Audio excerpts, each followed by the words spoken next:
प्रधानमंत्री आवास योजना 2026 को लेकर एक बार फिर बड़ी अपडेट सामने निकल कर आ रही है। अगर आपने अभी तक इस योजना के लिए आवेदन किया है या फिर आवेदन करने की तैयारी कर रहे हैं, तो आज की यह जानकारी आपके लिए बेहद महत्वपूर्ण होने वाली है।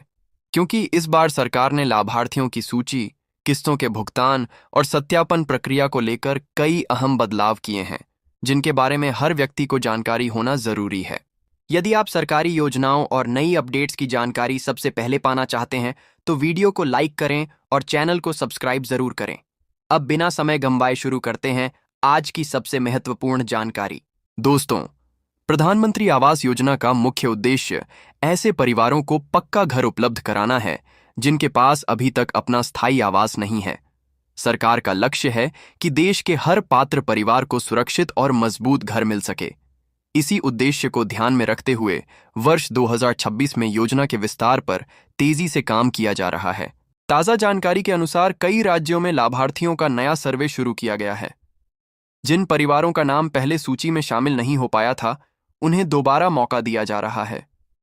अधिकारियों द्वारा घर घर जाकर पात्र परिवारों की जानकारी एकत्र की जा रही है, ताकि कोई भी जरूरतमंद व्यक्ति योजना के लाभ से वंचित न रह जाए। सबसे महत्वपूर्ण बात यह है कि इस बार आवेदन प्रक्रिया को पहले से अधिक सरल बनाया गया है। ग्रामीण क्षेत्रों में ग्राम पंचायतों के माध्यम से और शहरी क्षेत्रों में नगर निकायों के माध्यम से पात्र लोगों की पहचान की जा रही है।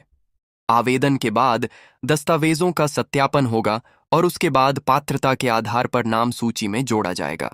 अब बात करते हैं मिलने वाली सहायता राशि की। योजना के अंतर्गत पात्र लाभार्थियों को घर निर्माण के लिए आर्थिक सहायता प्रदान की जाती है। यह राशि सीधे बैंक खाते में भेजी जाती है, ताकि लाभार्थी बिना किसी परेशानी के अपने घर का निर्माण कार्य शुरू कर सके। भुगतान पूरी तरह डीबीटी यानी डायरेक्ट बेनिफिट ट्रांसफर प्रणाली के माध्यम से किया जाता है। सरकार द्वारा यह भी स्पष्ट किया गया है कि जिन लोगों का आधार कार्ड और बैंक खाता आपस में लिंक नहीं है, उन्हें जल्द से जल्द यह प्रक्रिया पूरी करनी चाहिए, क्योंकि भविष्य में आने वाली किसी भी किस्त का भुगतान केवल सत्यापित बैंक खाते में ही किया जाएगा। इसलिए दस्तावेजों की जांच और बैंक खाते की जानकारी सही होना बेहद जरूरी है। इसके अलावा लाभार्थियों को समय समय पर निर्माण कार्य की प्रगति भी दिखानी होगी। अधिकारियों द्वारा निरीक्षण किया जाएगा और निर्माण की स्थिति के अनुसार अगली किस्त जारी की जाएगी। इसका उद्देश्य यह सुनिश्चित करना है कि योजना का पैसा सही कार्य में उपयोग हो रहा है और घर निर्माण समय पर पूरा हो सके। अब सवाल यह उठता है कि आखिर किन लोगों को इस योजना में प्राथमिकता दी जा रही है। जानकारी के अनुसार बेघर परिवार, कच्चे मकानों में रहने वाले लोग, आर्थिक रूप से कमजोर वर्ग, अनुसूचित जाति, अनुसूचित जनजाति तथा महिला मुखिया वाले परिवारों को विशेष प्राथमिकता दी जा रही है। इसके साथ ही ऐसे परिवार जिनकी आय सीमित है और जो स्वयं घर बनाने में सक्षम नहीं हैं, उन्हें भी योजना के दायरे में शामिल किया जा रहा है। दोस्तों, आने वाले दिनों में कई राज्यों द्वारा नई लाभार्थी सूची जारी की जा सकती है। ऐसे में सभी आवेदकों को अपने आवेदन की स्थिति और दस्तावेजों की जांच समय समय पर करते रहना चाहिए। यदि किसी प्रकार की त्रुटि पाई जाती है, तो उसे जल्द से जल्द सुधारना आवश्यक होगा। अब आगे हम जानेंगे कि नई सूची में नाम कैसे चेक करना है, आवेदन की स्थिति ऑनलाइन कैसे देखनी है, किन दस्तावेजों की सबसे ज्यादा जरूरत पड़ने वाली है और किस्त जारी होने से पहले होने वाली महत्वपूर्ण वेरिफिकेशन प्रक्रिया आखिर कैसे काम करती है। तो आइए सबसे पहले समझते हैं कि नई लाभार्थी सूची में अपना नाम कैसे चेक किया जा सकता है। कई लोग आवेदन करने के बाद महीनों तक इंतजार करते रहते हैं, लेकिन उन्हें यह जानकारी नहीं होती कि उनका आवेदन किस स्थिति में है। ऐसे में समय पर जानकारी प्राप्त करना बेहद जरूरी हो जाता है। यदि आपने आवेदन किया है तो संबंधित विभाग द्वारा जारी सूची में अपना नाम देख सकते हैं। ग्राम पंचायत, नगर परिषद या संबंधित कार्यालय में जाकर जानकारी ली जा सकती है। कई राज्यों में ऑनलाइन पोर्टल के माध्यम से भी आवेदन की स्थिति देखने की सुविधा उपलब्ध कराई गई है। वहां आवेदन संख्या या अन्य आवश्यक जानकारी दर्ज करके स्थिति देखी जा सकती है। अब बात करते हैं दस्तावेजों की। योजना का लाभ प्राप्त करने के लिए कुछ महत्वपूर्ण दस्तावेजों का सही होना आवश्यक है। इनमें आधार कार्ड, बैंक खाते की जानकारी, पहचान पत्र, निवास प्रमाण, परिवार से संबंधित विवरण और अन्य आवश्यक दस्तावेज शामिल हो सकते हैं। यदि किसी दस्तावेज में त्रुटि पाई जाती है तो आवेदन प्रक्रिया प्रभावित हो सकती है। दोस्तों, कई बार लोगों का नाम सर्वे में शामिल हो जाता है, लेकिन सत्यापन के दौरान दस्तावेजों की कमी के कारण उनका आवेदन लंबित हो जाता है। इसलिए यह आवश्यक है कि सभी दस्तावेज पहले से तैयार रखें और उनमें दी गई जानकारी सही हो। अब चर्चा करते हैं वेरिफिकेशन प्रक्रिया की। सरकार द्वारा लाभार्थियों की पहचान सुनिश्चित करने के लिए कई स्तरों पर जांच की जाती है। सबसे पहले आवेदन और दस्तावेजों का मिलान किया जाता है। इसके बाद स्थानीय स्तर पर जानकारी की पुष्टि की जाती है। कुछ मामलों में अधिकारियों द्वारा स्थल निरीक्षण भी किया जा सकता है। निरीक्षण के दौरान यह देखा जाता है कि आवेदक वास्तव में पात्र श्रेणी में आता है या नहीं। यदि सभी जानकारी सही पाई जाती है तो आवेदन को मंजूरी मिलने की संभावना बढ़ जाती है। इसके बाद लाभार्थी का नाम अंतिम सूची में शामिल किया जाता है।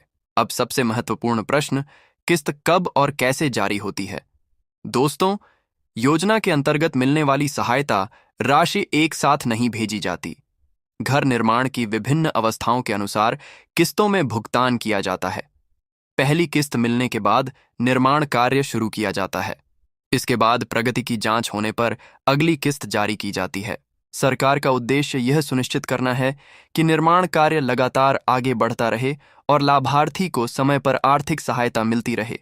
इसलिए प्रत्येक चरण का रिकॉर्ड रखा जाता है और उसी आधार पर अगला भुगतान स्वीकृत किया जाता है। इसके अलावा कई क्षेत्रों में मनरेगा जैसी अन्य योजनाओं का लाभ भी पात्र परिवारों को मिल सकता है। इससे घर निर्माण के दौरान आर्थिक बोझ कम करने में सहायता मिलती है। हालांकि यह संबंधित क्षेत्र और नियमों पर निर्भर करता है। दोस्तों, एक और महत्वपूर्ण बात यह है कि किसी भी व्यक्ति को योजना के नाम पर पैसे देने या किसी बिचौलिए के झांसे में आने की आवश्यकता नहीं है। योजना से संबंधित सभी भुगतान और प्रक्रियाएं सरकारी नियमों के अनुसार होती हैं। यदि कोई व्यक्ति लाभ दिलाने के नाम पर पैसे मांगता है तो उसकी जानकारी संबंधित अधिकारियों को दी जानी चाहिए। वर्तमान समय में सरकार का विशेष ध्यान उन परिवारों पर है जिनके पास रहने के लिए सुरक्षित घर नहीं है। इसी कारण नए सर्वे, नई सूची और नई स्वीकृतियों पर तेजी से काम किया जा रहा है।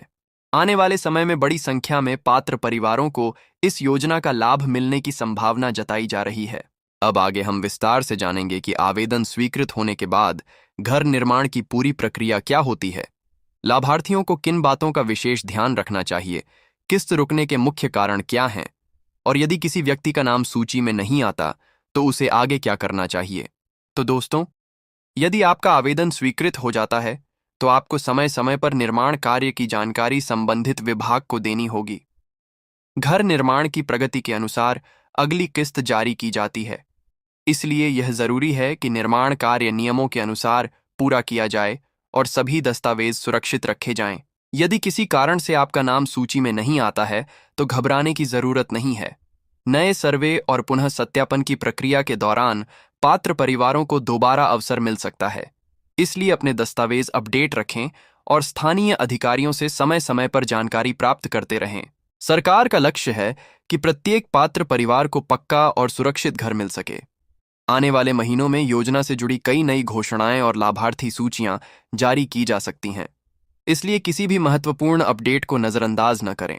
अगर आपको यह जानकारी उपयोगी लगी हो तो वीडियो को लाइक करें, अपने दोस्तों और परिवार के साथ शेयर करें और ऐसी ही सरकारी योजनाओं की सटीक एवं महत्वपूर्ण जानकारी सबसे पहले पाने के लिए हमारे चैनल को अब भी सब्सक्राइब करना न भूलें। धन्यवाद।